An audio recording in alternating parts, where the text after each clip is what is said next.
Dos preços do milho aumenta também a preocupação do setor de proteína animal, que depende dessa commodity para a produção de ração. Além disso, a guerra vai prejudicar as exportações para a Rússia. No ano passado, o Brasil exportou pouco mais de 9 mil toneladas de carne suína para os russos, com receita de quase 24 milhões de dólares. Esse volume respondeu por cerca de 0,8% dos embarques da proteína em 2021. Já os embarques de carne de frango para a Rússia responderam por 2,8% do total exportado pelo Brasil no ano passado, com quase 106 mil toneladas e uma receita de 167 milhões de dólares. Para falar sobre como esse conflito entre Rússia e Ucrânia pode afetar os embarques da proteína brasileira, vamos conversar com o presidente Ricardo Santin, presidente da Associação Brasileira de Proteína Animal, que está lá em Porto Alegre.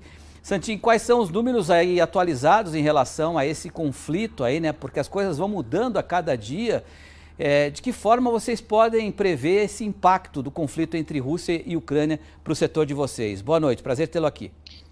Boa noite, Petri. Boa noite a todos os espectadores do nosso querido canal Rural. É um prazer imenso estar com vocês e poder conversar um pouco e até esclarecer algumas dúvidas que possam ter dos nossos espectadores. Você colocou muito bem aí que a representação das exportações para a Rússia são na casa de 2,8% daquilo que a gente exportou no ano inteiro e no caso de suínos 0,8%. Então, lógico, a Rússia é importante, está entre os 10 maiores mercados compradores de carne de frango do Brasil, mas não é nada que vai fazer uma ruptura na nossa produção ou ter um monte de produto sobrando no mercado brasileiro. O que, aproveitando o que o meu amigo Nori Barbieri falou antes, é que o grande efeito desse conflito entre Rússia e Ucrânia está se dando no preço dos insumos. E já fez subir o preço do milho, do farelo de soja e do trigo por consequência, que estava sendo inclusive utilizado como substituto na ração animal. Subindo o custo da ração, Petri? Infelizmente, vai subir na gôndola do supermercado e na mesa de nós brasileiros o preço da carne do frango, da carne suína e da carne de ovo também, do ovo também. Eu queria que você falasse um pouco sobre a questão da logística, porque a guerra aconteceu, já era esperada, mas de forma muito repentina também, navios aí seguindo, para a Rússia com carga aí brasileira de aves, de carne suína também. Como é que fica essa questão? Os navios que estavam no meio do caminho vão seguir até a Rússia? Esses produtores correm o risco de não receberem por causa desse embargo aí na questão operacional do SWIFT. Queria que você falasse um pouco sobre essa questão tão complicada, hein, Santin? Bem, Petri, faz pouco tempo que eu retornei da Rússia. Eu estava em Moscou junto com o presidente Bolsonaro na missão governamental e empresarial que foi feito exatamente para falar sobre fertilizantes e também sobre proteína animal. O presidente da República foi lá para garantir o fornecimento de fertilizantes do longo prazo, que a gente vai ter que crescer na produção, e também para que a gente pudesse cumprir as nossas cotas de carne suína que estão abertas agora em 100 mil toneladas e continuar aumentando a venda de carne de aves, já que a Rússia enfrenta peste suína africana e influenza aviária também. Os navios estão indo e na Rússia eles devem chegar e desembarcar. O que está em água vai ser colocado. A gente está pensando que agora a dificuldade de encontrar um navio novo para continuar o fluxo do comércio, já que há desconfiança de viajar para uma região conflagrada. Também a BPA está fazendo estudos de rotas alternativas, como a utilização preferencial do porto de Vladivostok, que iria longe da área que está tendo conflito. E com relação ao recebimento, a sanção foi desde o início, tanto americana como europeia, ela excetuou os alimentos e a energia.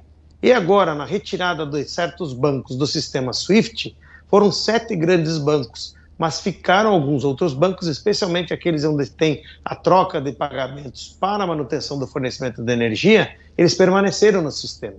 Então o que a gente está fazendo agora é olhar, a BPA está olhando junto com as empresas, com o radar, para ver como pode ser feito isso, para que a gente continue a prever esse fluxo. Há uma diminuição imediata, sim, porque hoje algumas empresas armadoras não estão carregando para a Rússia.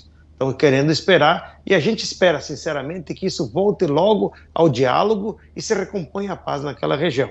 Mas há sim já uma ruptura na produção da Ucrânia, principalmente, que é grande fornecedora de carne de aves para a Europa e para a Arábia Saudita. E no caso da Rússia, também está diminuindo a sua produção de suínos que são exportados para o Vietnã e para Hong Kong principalmente. Então é isso que a gente está olhando, esperando encontrar a solução para que não pare, porque a BPA tem um ditado, Petri, que é: não pode haver fronteiras para os alimentos. Esses países que estão sofrendo com a guerra não podem ser mais castigados ainda com falta de comida, como a gente viu hoje nas prateleiras dos supermercados da Ucrânia vazios. Então nós vamos continuar a produzir, tentando fornecer e manter o fornecimento de alimentos para aquelas populações. Voltando àquela primeira questão, né, do preço do milho, tão importante para o setor de vocês.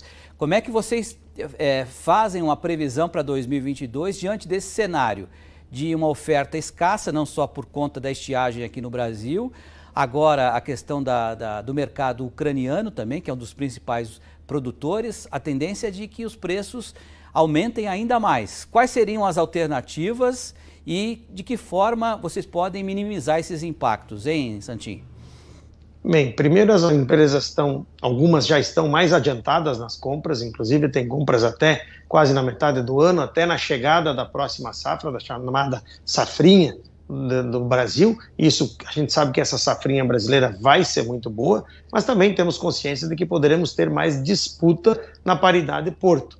Ou seja, os compradores, como bem falou o Barbieri antes, quem comprava da Ucrânia daqui a pouco vai procurar outros fornecedores. Mas há também a hipótese, que temos que lembrar, que a própria produção da Europa, a produção da Ásia, que comprava, e do Oriente Médio, que comprava da Ucrânia e da Rússia, de repente não vai ser tão grande como era a expectativa anterior, porque ficou mais caro o grão, vai ficar mais caro o frete, vai ficar mais caro o gás para poder aquecer esses animais. E aí, por vezes, fazendo a conta, o cara vai dizer, bom, eu não vou produzir mais, em vez de comprar grão, eu vou comprar já carne. Então são situações que nós estamos olhando cenários para que a gente possa conscientemente manter a produção no Brasil, mas nesse teu espaço aqui, que é muito privilegiado, é importante dizer para os nossos produtores, nós não dependemos em nada dos grãos da Ucrânia e da Rússia. O Brasil é autossuficiente, é exportador de grãos e não vai faltar nem frango, nem suíno, nem ovo na mesa dos brasileiros por conta dessa guerra.